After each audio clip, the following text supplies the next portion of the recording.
Ben yoldan tekrar giderim de boylu garibim. Önündesin. Beni takip edince sıkıntı yaşarım.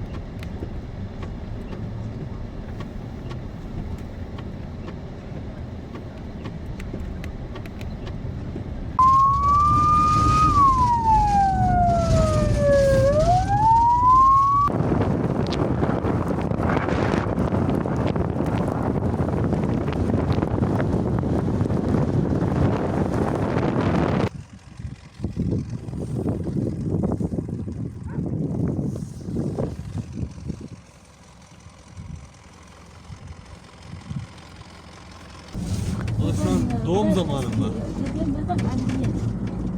Ha, sezaryen olacaksın sen. Sana bugün gel dediler değil mi?